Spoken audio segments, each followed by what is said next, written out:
Yung olive oil, lagyan natin ng dairy cream, kaunti lang.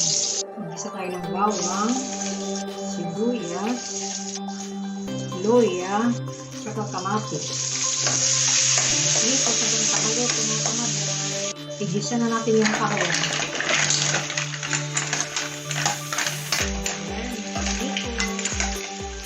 Simplahan natin konting asin. Natin naman sarap. At sipos mga kamadyar.